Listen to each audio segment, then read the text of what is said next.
معزز خواتین و حضرات، میں سب سے پہلے اپنے آپ کو اور اس کے بعد آپ سب لوگوں کو اللہ ملک العلم رب ذوالجلال والاکرام سے ڈرنے کی تلقین کرتا ہوں۔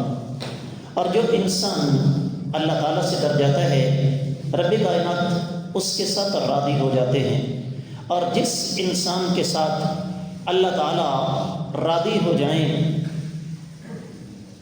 وہ انسان اس حوالے سے خوش نصیب ہے کہ اللہ تعالیٰ اسے پھر اچھائی اور برائی میں تمیز کا ملکہ عطا فرما دیتے ہیں۔ آج اللہ تعالیٰ کی توفیق اور اس ذات بابرکات کے فضل و کرم سے 24 جمادی الثانیہ 1446 ہجری، دوسری طرف 27 دسمبر 2024 عیسوی ہے، اور ہمارا آج کا موضوع بدترین گنہگار کون ہے۔ گنہگار تو ہم سبھی ہیں۔ نبی کریم صلی اللہ علیہ وسلم کا فرمان، کل بنی آدم خطاء، آدم کا ہر بیٹا غلطی کرنے والا ہے۔ حدیث کے اگلے لفظ ساتھ پڑھ دوں، وَخَيْرُ الْخَطَّائِينَ التَّوَّابُونَ، بہترین گناہگار وہ ہیں جو کثرت کے ساتھ توبہ کرتے ہیں۔ لیکن یہ ہمارا موضوع نہیں ہے۔ ہمارا موضوع کیا ہے؟ بدترین گناہگار کون ہے؟ اب یقیناً آپ کو سمجھ آ گئی ہوگی کہ میں نے اس موضوع کا انتخاب کیوں کیا۔ میری کوشش ہوتی ہے کہ ایسا موضوع منتخب کروں جو میرے لیے، آپ کے لیے ایک شیشہ ہو، ایک آئینہ ہو، جس میں ہم اپنے آپ کو دیکھیں کہ کہیں میرا شمار تو ان لوگوں میں نہیں ہوتا۔ ضمناً ایک بات یاد آ گئی، سیدنا عمر رضی اللہ تعالیٰ عنہ زخمی ہوئے، بدبخت ایک لعنتی نے خنجر مارے، طبیب آیا، اس نے دوائی پلائی، دوائی زخم کے راستے باہر نکل آئی، کہا امیر المومنین وصیت کر دیجئے، آپ بچ نہیں سکتے۔ 3 کام دیے، ان میں سے ایک کیا تھا؟ سیدنا حذیفہ رضی اللہ تعالیٰ عنہ کو بلایا، کہا تمہارے پاس نبی علیہ السلام کی ایک امانت ہے، تمہیں آقا علیہ السلام نے منافقین کے نام بتائے ہوئے ہیں، اللہ کے لیے مجھے ان کے نام بتا دو۔ کہا عمر یہ سوال نہ کرو، یہ امانت قبر تک میرے ساتھ جائے گی۔ کہا عمر حذیفہ ایسے کرو، پھر کم از کم اتنا مجھے بتا دو کہ کہیں میرا نام تو اس فہرست میں شامل نہیں۔ کیا کہوں ہے؟ عمر بن خطاب، جس کے بارے میں آقا علیہ السلام فرما رہے ہیں کہ عمر جس راستے سے تم گزرتے ہو، سالک الشیطان فجا غیر فج کا، شیطان کو راستہ چھوڑ جاتا ہے، جن کے بارے میں آج بھی عالم کفر کے بڑے بڑے دانشور یہ بات کہنے پر مجبور ہیں کہ اگر ایک عمر اور ہو جاتا تو ساری دنیا پر اسلام کا پرچم لہرا جاتا۔ تو میں اور آپ، ہماری کیا اوقات ہے، ہماری کیا حیثیت ہے؟ اس لیے آج کا موضوع انتہائی زیادہ اہم ہے کہ بدترین گناہگار کون ہے۔ اس کی بنیاد، اس کی اساس کائنات کے امام صلی اللہ علیہ وسلم کی حدیث مبارکہ ہے، جو کہ صحیح مسلم میں 1197 1198 ہے۔ کائنات کے امام صلی اللہ علیہ وآلہ وسلم نے ارشاد فرمایا، کل امتی معافن، میرے اللہ کا یہ اعلان ہے میری امت کے ہر شخص کو معافی مل جائے گی، الا المجاہرین، مجاہرین کو معافی نہیں ملے گی۔ اور پھر خود ہی آقا علیہ السلام نے مجاہرون کی وضاحت فرما دی کہ وہ بدبخت ہیں کون؟ فرمایا وَإِنَّ مِنَ الْمُجَاهَرَةِ أَن يَعْمَلَ الرَّجُلُ بِاللَّيْلِ عَمَلًا، ایک انسان تقاضۂ بشری کے تحت جذبات کے ہاتھوں مغلوب ہو کے، شیطان کے بہکاوے میں آ کے رات کو گناہ کرتا ہے، ثم یصبح وقد سترہ اللہ علیہ، صبح ہوتی ہے رب کائنات نے اس کے گناہ پر پردہ ڈالا ہوا ہے، فیقول یا فلان عملت البارحة کذا و کذا، وہ لعنتی بد نصیب بدترین گناہگار خود ڈنڈورا پیٹتا پھرتا ہے، رات میں نے یہ کیا تھا، رات میں نے یہ کیا تھا، وقد بات یسترہ ربہ ویصبح یکشف ستر اللہ عنہ، کتنا بد نصیب انسان ہے، رب کائنات نے اس کا پردہ رکھا ہوا تھا، جو پردہ اللہ نے اس کا رکھا ہوا تھا اس بد نصیب انسان نے اس پردے کو بذات خود چاک کر دیا۔ رب کائنات قرآن مجید میں اس حوالے سے بہت کچھ ارشاد فرماتے ہیں، لیکن اختصار کے پیش نظر میں صرف 2 مقامات پر اکتفا کروں گا۔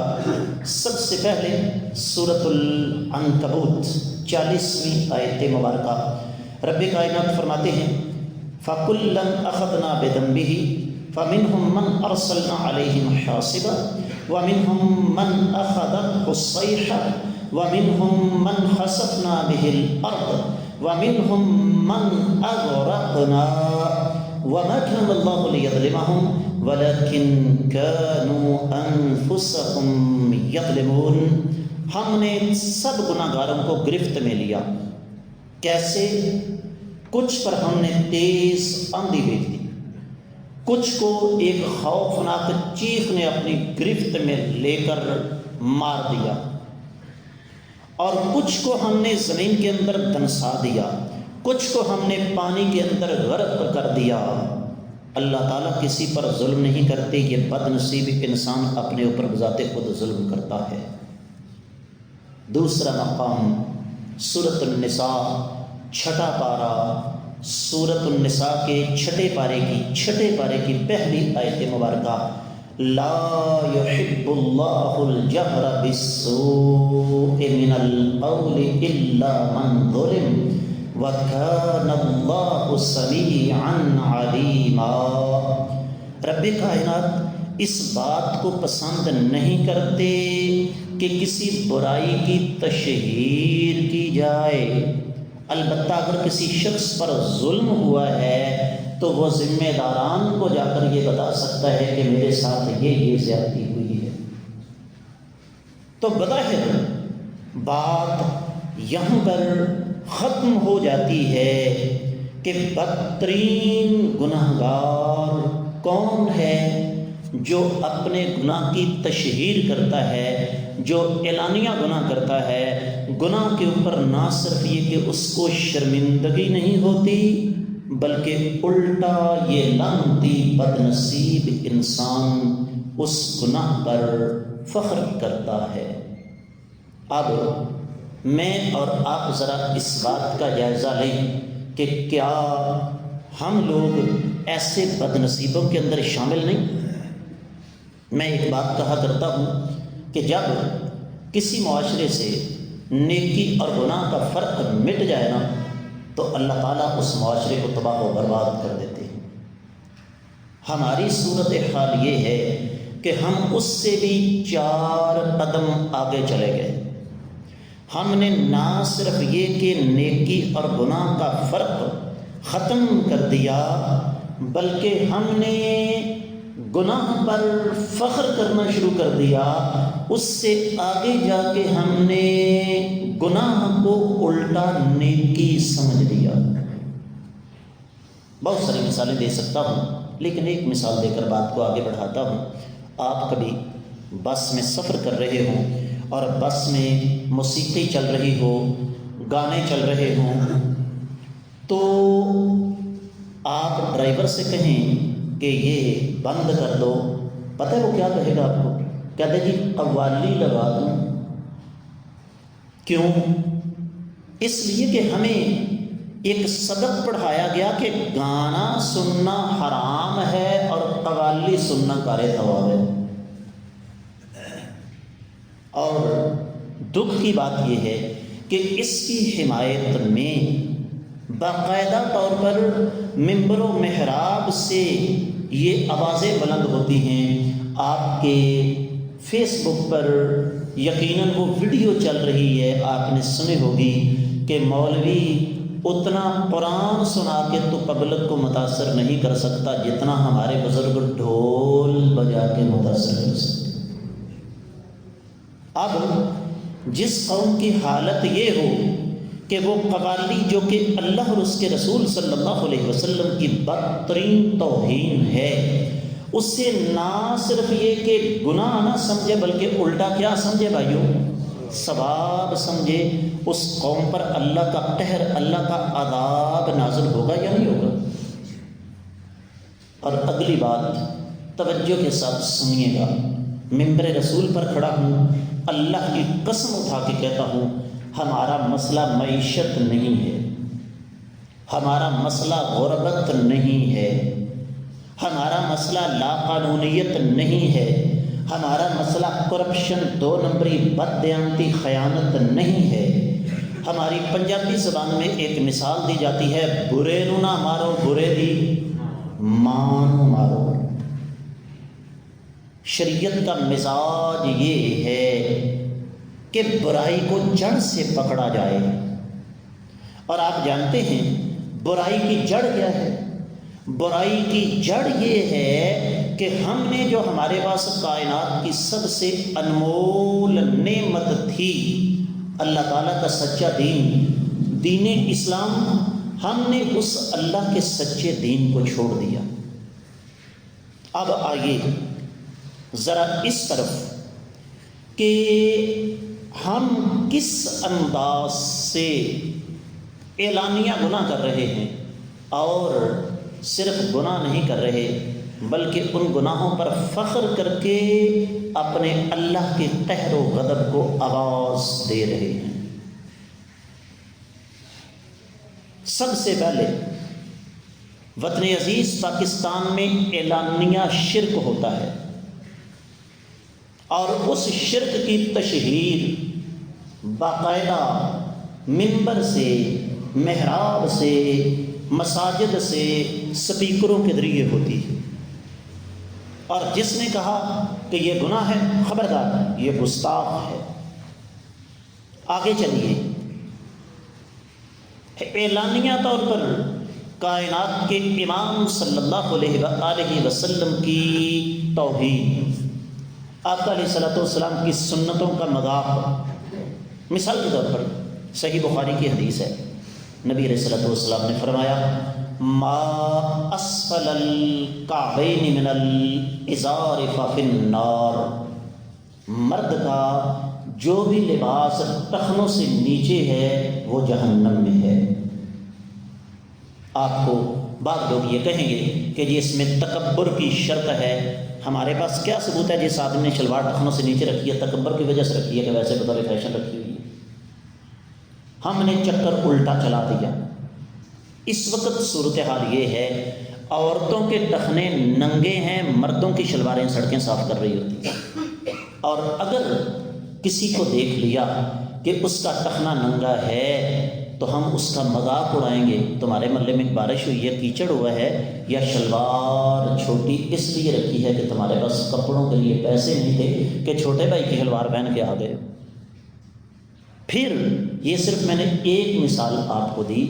یقین جانیے اس سے آگے بڑھ کر اگر کوئی ہمارا بھائی سنت کے مطابق رفع الیدین کر کے نماز پڑھتا ہے، اردو کی مکھیاں چڑھ اندھے ہوئے ہیں، یہ کیا ہے؟ یہ المجاہرۃ بالفسق، ایک تو سنت کی مخالفت اور دوسرا اس کی اعلانیہ تشہیر. میں ایک مثال آپ کو دوں گا. صحیح حدیث میں آتا ہے نبی کریم صلی اللہ علیہ وسلم نے ایک قسم کے مردوں اور ایک قسم کی عورتوں کو لعنتی قرار دیا. اور خود اندازہ کیجئے جب نبوت کی زبان سے کسی کو لعنتی قرار دے دیا جائے ان کا حال کیا ہوگا. اور وہ کون ہے؟ فرمایا لعنتی ہے وہ مرد جو اپنے نیند والے کمرے، خوابگاہ، بیڈ روم کی باتیں باہر کرتا ہے. مجھے وضاحت کرنے کی ضرورت نہیں، آپ لوگ اشارہ سمجھ گئے. اور اس عورت کو بھی نبی علیہ السلام نے لعنتی قرار دیا جو میاں بیوی کی مخصوص باتوں کو باہر کرتی ہے.